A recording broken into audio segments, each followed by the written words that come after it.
welcome back to my channel. I'm Jasmine and welcome back to the death series. Let's get started. Roll title.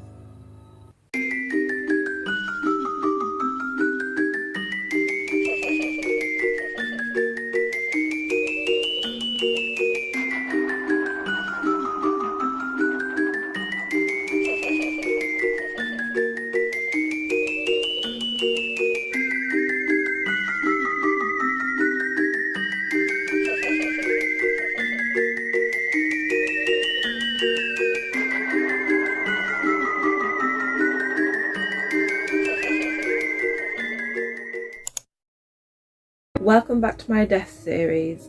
So today I wanted to talk about haunted objects. So haunted objects. Well, a haunted object is something that is haunted, as in it's the energy that's haunting, or it's believed that a spirit of someone who was once alive is trapped inside of the object. Now, I'm a heavy believer that that's a possibility. First, I've got my notes because there's a lot. Anyway, the first example of a haunted object that I wanted to discuss was Robert the doll. Now, Robert the doll is a life-sized straw doll that was a birthday present for Robert Eugene Otto, also known as Gene, or Gene as his family was called, and the young boy loved it. It was given to him by his grandfather, who bought it while on a trip in Germany in 1904. Dressed in one of Gene's sailor's suits, the doll became his favourite toy. Now, the picture of this doll is just something else, like, oh.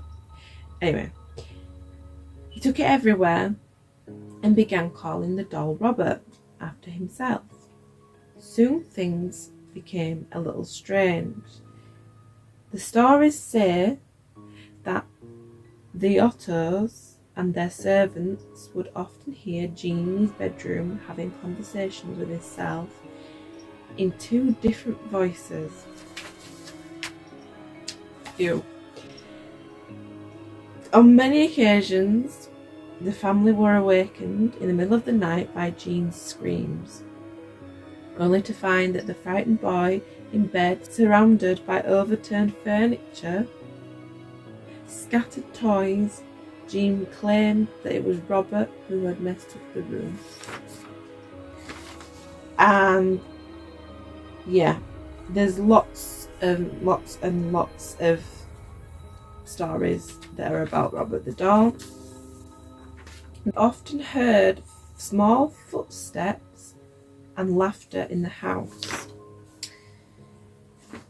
Oh, it gives me shivers down my spine. A lot of rumours about what happened, and then the doll stayed in the house when it was sold to Myrtle Reuter. I don't know the spellings, I'll put it in here. Myrtle owned the doll for 20 years, until the property was sold to the current owners. They operated that as a guest house, and then in 1994 the doll was donated to the museum in Key West, Florida. Who owned the house the next 2 decades. Those passed by the house always saw Robert, that's my cat again, looking out of the second floor turret room window. Today, Gene's former residence operates as a bed and breakfast called the Artist House, and visitors can stay in the old turret room. Would I do that? I don't know. Probably I would, because that's why I even like doing these videos.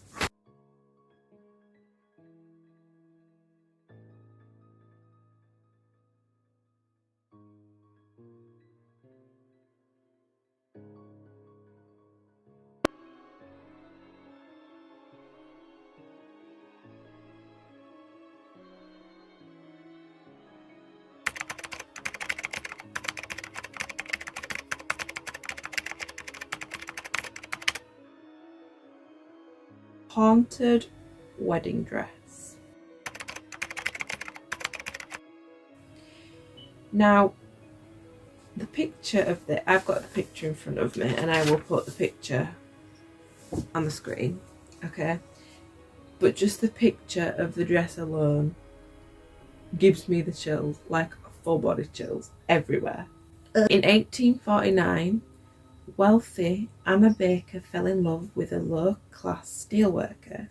But her class-obsessed father, Elias, forbade the marriage and drove Anna's beloved away from their hometown of Alutah, Pennsylvania. Anna died a bitter and broken-hearted woman. The Baker Mansion was transformed into a museum where people can go and visit Anna's unused wedding dress to this day. Inside the glass case in the bedroom, reportedly the garment is haunted, often seen moving on its own, side to side, or shaking violently within the glass case. The mansion is also reportedly the site of the hauntings what take place.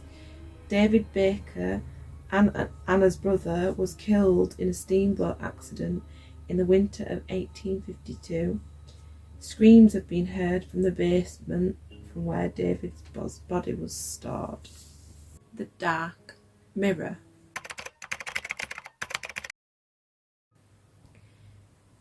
So this is a mirror that's all black, basically. It's in the Travelling Museum of the Paranormal and Occult, world's only mobile museum of the unexplained. It holds a mysterious reflector which seems to literally take a life of its own. The museum obtained it from the original owner, who purchased it while attending a psychic fair in the Columbus area. That same owner said that were struck with very upsetting visions when gazing into scrying mirror's dark reflection. So it's a scrying mirror.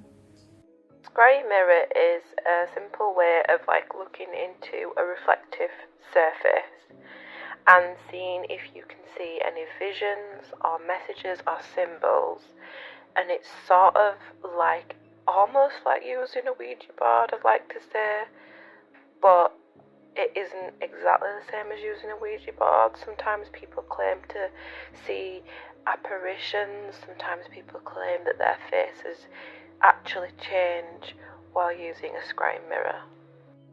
So, according to the museum, visitors have claimed and reported uncomfortable sightings such as their own corpse when gazing into the reflective glass. Now, to even see that would be just absolutely terrifying. Hands that resisting a haunted painting.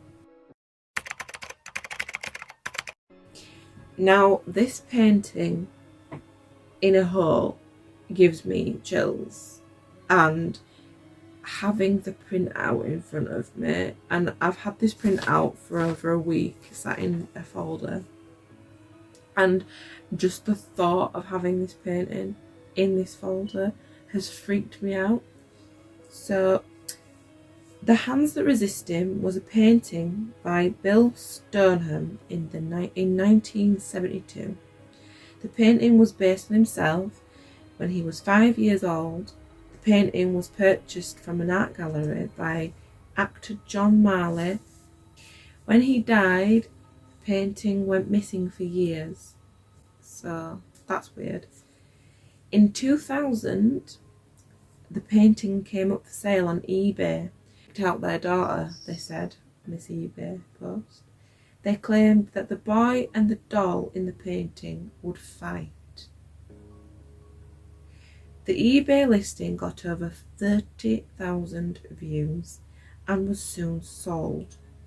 Today it is in a secure storage facility in the Grand Rapids, Michigan.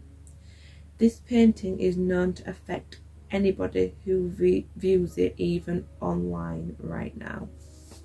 So So you're telling me that... Okay, so you're telling me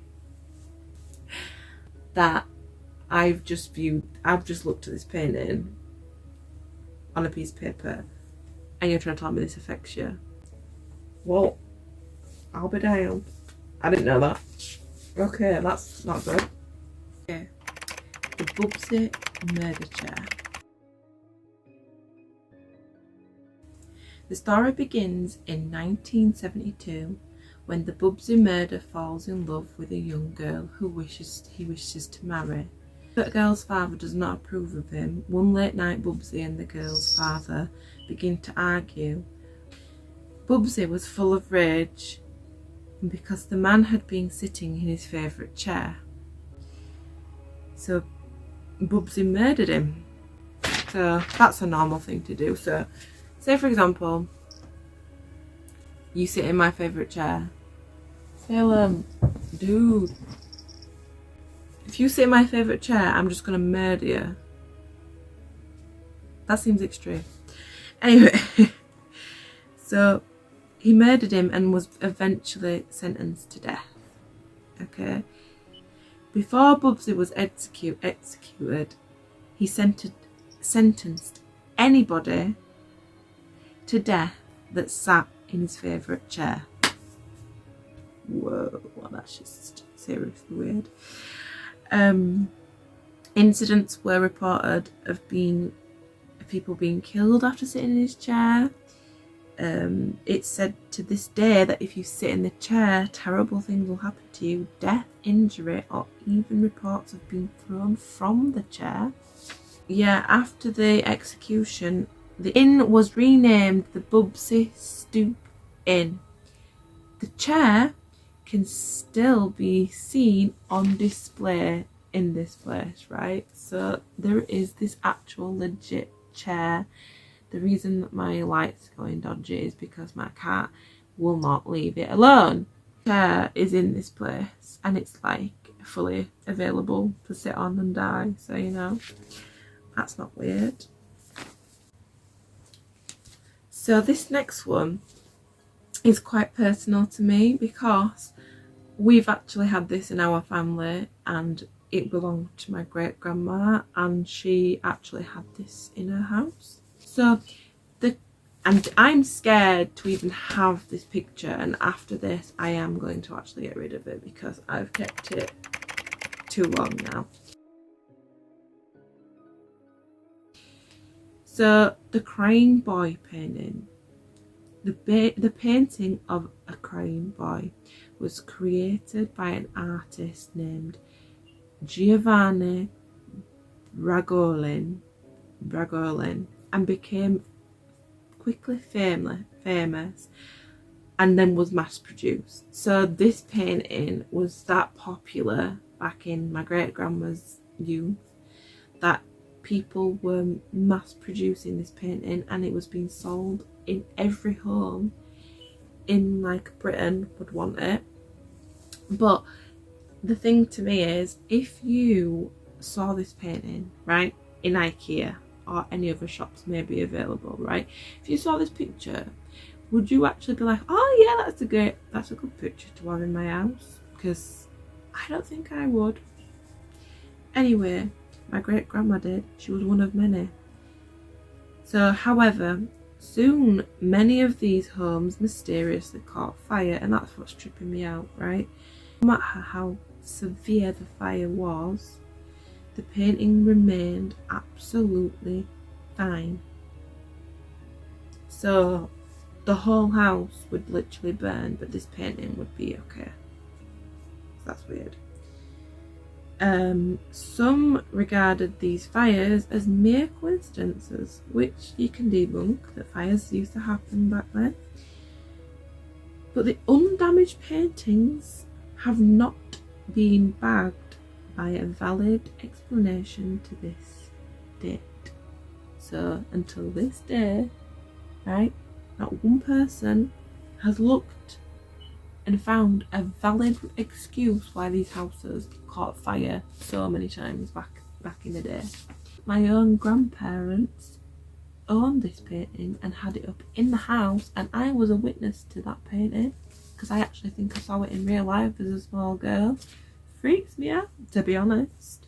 But thank you for watching my video, and please like, subscribe, comment down below. Thank you so much, and I will see you guys.